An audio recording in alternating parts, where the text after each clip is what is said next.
High,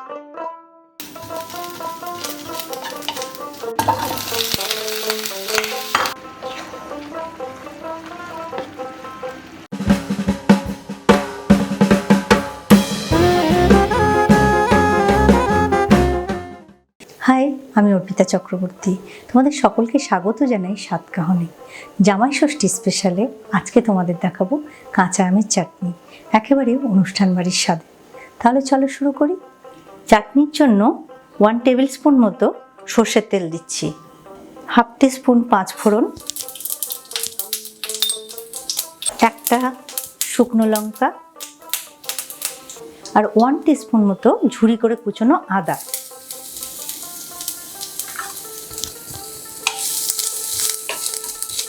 এরকম size 3টে কুচনো আম আছে, লম্বা সরু করে কাটা, এটা দিয়ে দিচ্ছি।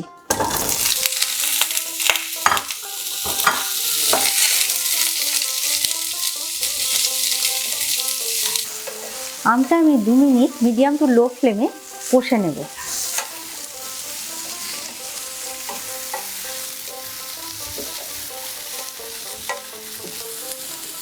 ওয়ান টিস্পুন নুন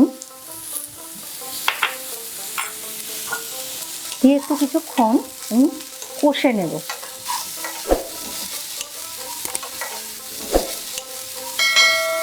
আম আমি আটি সমেত কেটে তারপরে টুকরো করে নিয়েছি।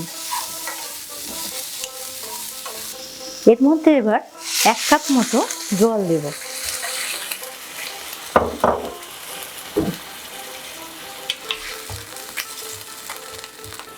এর মধ্যে দিচ্ছি হাফ টিস্পুন হলুদ। মিডিয়াম টু লো ফ্লেমে 2 মিনিট আমি আমটা সেদ্ধ হতে দেব, তারপরে চিনি মেশাবো। আম সেদ্ধ হয়ে গেছে, অথচ একটু শক্ত আছে। এই অবস্থাতে আমি চিনি দেব।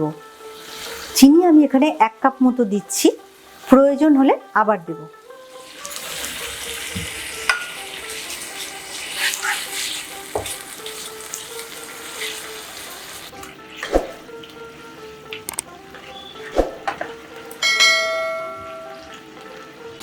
দেখো ফেনা ফেনা হয়ে এসছে, মানে চাটনিটা কমপ্লিট। চিনির রস আস্তে আস্তে গাঢ় হয়ে গেছে। এই অবস্থায় আমি ভাজা মশলা দেব।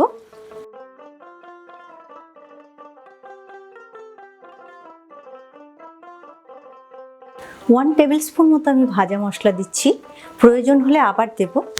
আর এই ভাজা মশলাটা আমি ঘরে তৈরি করেছি। কিভাবে করেছি সেই লিঙ্কটা আমি ডেসক্রিপশন বক্সে দিয়ে দেব।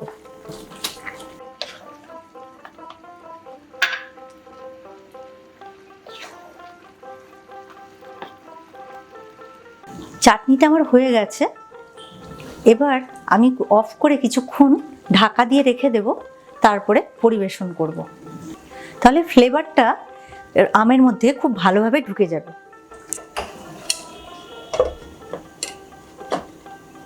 খুব কম সময়ে তৈরি হয়ে গেল আমের চাটনি।